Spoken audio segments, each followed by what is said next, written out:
We're back for segment 4 of the TD show. We had some technical difficulties there during the break. Had a little server overload, I guess. Had to wait a few minutes before we came back here on Spreaker and our YouTube channel. If anything ever happens like that and you know you're by a computer, you can just go to the tdshow.com and we have the live feed where you can watch it. And that should always be up unless we, get technical difficulties with it too. Which we had last week. Well, not during the show, but after the show was over. Right. Actually, our server went down. We had too much traffic. We must be doing something right. If our server went down on Spreaker today for too much traffic, our server went down last week on our website for too much traffic. So we appreciate the support you're giving us. Glad we can be here on Saturday morning to talk to you. Right. Last segment we had Bruce and Hammer call in. 2 really good calls. Got to talk a little outdoor. Hammer with a really good question there regarding the March Madness NCAA tournament. And Bruce, who has a house for sale on Scott Drive if you're in the market. That's right.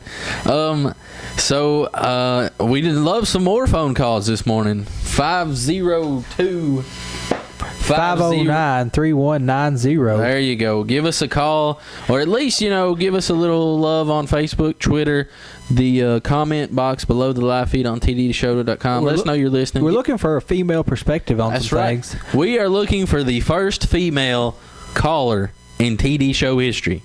If you would like that badge of honor, we encourage you to call in this morning. Well, we don't have a T-shirt or anything to send you, but we'll give you our sincere We might thanks. make one. I tell you what, if there's a female caller that calls in today, and they also come to the small business fair, which I will get to, we will give them a T-shirt that says "First Female Caller TD Show." Deal. But talking about the small business fair, I hadn't brought that up yet. We need to. On March the 15th, that's 2 Saturdays from today, there will be a small business fair at Leftwich Hall at Bowling Park, where we're going to be set up. We're going to be broadcasting live from there, so you can come out and visit us. If you've never met us, you can meet us. Come there, have a little meet and greet. I can't imagine anyone wants our autograph, but we'll sign it for you. We will happily do autographs that day if you make get it out on to the Leftwich radio Hall. with us. We'll ask us any questions you want to. We'll talk about anything. It doesn't have to be sports. We're there to promote some small businesses, some local entrepreneurs trying to do things around our community. So come out and see us. I can't guarantee you that there's going to be a whole lot of manly activities, but we will be there. When we joined this event, it was called the Small Business Fair. Or Expo, whatever. Now it is the Small Business Shopping Extravaganza. However, we will not be selling anything. There will be no shopping going on at our setup. As far as I know, I think it's free to get in. It is free to get in. There'll be some door prizes. There's going to be some money donated to charity, which is part of the reason we set up with it. It's a good cause. It's money going to a local family here with a kid fighting cancer right now. So we decided to get set up at that, help out with that. Once again, but we're looking for our first female caller today. 502-509-3190. So if you'll give us a call today, and if you come and show up, there'll be plenty of things for a female to enjoy at this. Absolutely. You might as well be there anyways. We'll give you a T-shirt. We'll let you come on there and talk to us again, and we'll give you something for your time. That being said, still plenty of sports to get to this morning. We've been shortened by about 10 minutes, and so we're going to have to this rush a little bit, and we'll get it going. We'll keep this segment the same and then come back at 11 o'clock. But what we want to get to right now is the Daytona 500 recap. Junior wins, just like I and you kind of predicted. He got the pole there or the first spot there on that last restart, and basically just drove away from everybody. It started early in the day. There was a 6.5 hour rain delay, I believe it was, the largest in 500 history. I believe we said it was about 70 laps when it hit. 70-something. So when it red flagged, NASCAR had the option of either postponing it until Monday night or trying to hold it out and finishing it that night. And to the benefit of all the NASCAR fans, NASCAR did the right thing and let it go that night as well as they could. For all those people that had traveled so far there to see it, had to be at work the next day. And It was an awesome race. I think it turned out a lot better. I mean, Daytona under the lights, Daytona 500 at night, with all the recap and the build-up during that 6-hour delay, especially for us at home watching it on TV. They were showed last year's race. I know there was a few funny things. Yeah. Jimmy Johnson was reported by Fox News congratulated him. Yeah. And there was a lot of fun with that when they were interviewing Junior and Boyer in between the restart. And, he's like, well, Jimmy won the first Daytona today. Hopefully I can win the second one. And I mean, you got to see a little more behind the scenes than you normally would. Michael Waltrip was driving in the race, but also doing some reporting for Fox. Would run up there and get in the booth. He got crashed out at the end, but was honestly running a decent race until he crashed out. Him and Labonte both. Right. Labonte's last race, I believe. Yeah, Bobby Labonte's last race. Something that was... Or maybe it's his last 500. I think he's going to finish the rest of this year. But that was going to be his last 500. Maybe. One of the amazing things was that there was about 1 second's difference from the first car to the 25th car for the majority of the race. Yeah. Right there together. At least for the last 100 or so laps, they were all bunched up in a pack, running 3 wide all the time. I mean, you knew that if one car got sideways, it was over for about 15 cars. But it was a really clean race until about 50 laps to go. And then we saw... people trying to make moves, cars getting loose, and just not enough room. Right. We saw about 6 wrecks. And, Kurt Busch, he was pretty upset there. He got that wreck, and no caution came out for him. Right, yeah. He wasn't real happy about that. He just happened to end up in pit lane. He got lucky. Unlucky for him, lucky for everybody else that he spun out and was headed the right direction. He came up and hit the wall and then got in the grass, and amazingly, nobody ever hit him. No. Everybody got around him. But we talked about Dylan a lot last week, coming up, driving the number 3 car. He finishes 9th, and he escaped a lot of wrecks.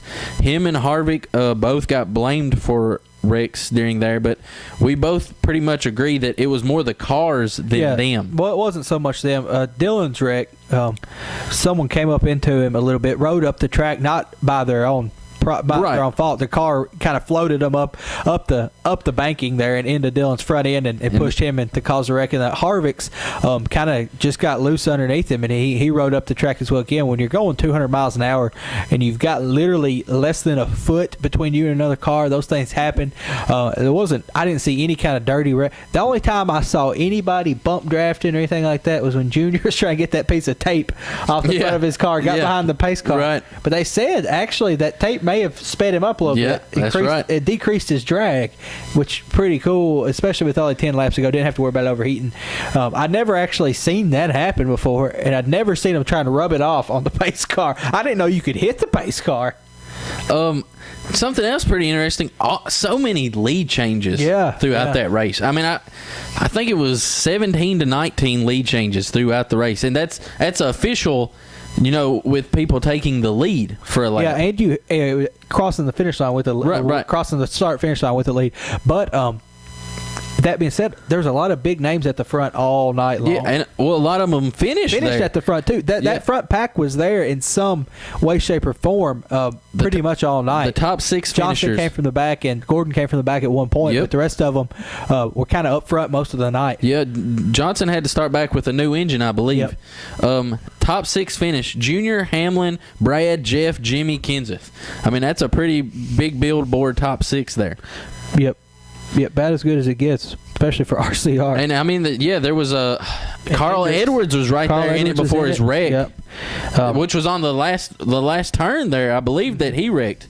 He wrecked, and now of course they didn't bring out caution because everybody crossed the finish line, but it was right at the 4th turn there coming home. And, spun out, got sideways, got drilled. Something interesting we talked about before we came back. Some of the Danica's wreck, I think, was probably the hardest of the night. I mean, she hit hard. And if you watch the in-car camera, she didn't move. I mean, that strap had her down, but she hit that pretty much full speed, hit the wall. That brings up, I watched the replay. They actually re-showed the 500 last night on Fox Sports 1, and I watched the last 50 laps of it again, and which brought up a topic that I wanted to get to today in what drivers say when they have a wreck.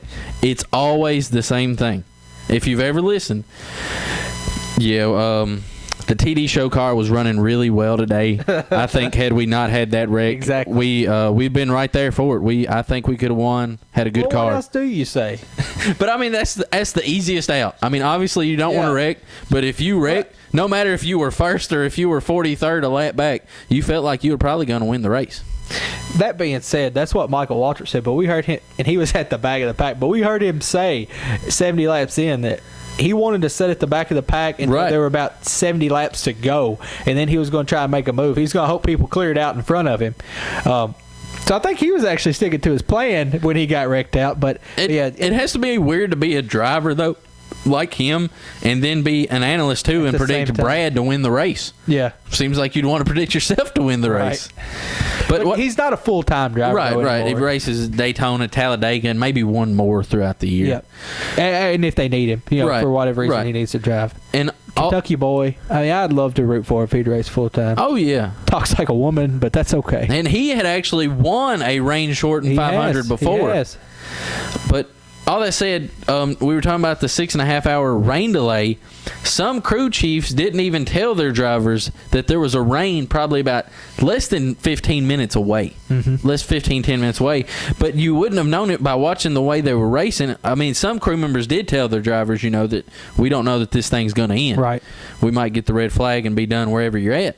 And that said, you would have thought everybody knew that because the last 50 laps, everybody was racing like it was the last lap of the night. Everybody wanted that lead. Daytona. That's how Daytona is. You're right.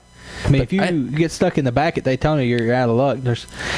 And I didn't see the new draft rules come into effect really at all. Did you see any trouble with that? No, but if you watch the Nationwide, I can't remember who it was. It might have been Kyle Busch. I believe it was Kyle Busch who races Nationwide and Sprint. I believe he got penalized. He had to drop a lap for the bump drafting. It just seems like at a place like Daytona that's a rule that you almost can't enforce it. There's times when you don't really have an option. Right. I mean, there's nothing you can do about it. I mean, those cars all night or bump right there. Yeah. It was probably top 3 races I've ever seen. And honestly, not just because he won and not just because everybody loves him, but Junior's performance in that race, on the restarts, the 3 restarts at the end, about as good as they could possibly be. Yeah.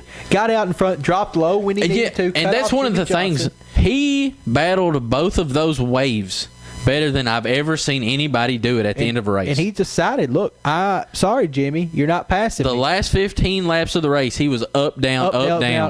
And he would cut off both at once. He would put it directly where no one could pass him low and no one could pass him high. Right, which kills that draft also. Right. It's not just letting the people not pass you, but it kills that draft. Yeah, too. It's disrupting both drafts because they're getting they're getting offshoots of your car on both sides, and it's changing their airflow around you and speeding you up and slowing them down.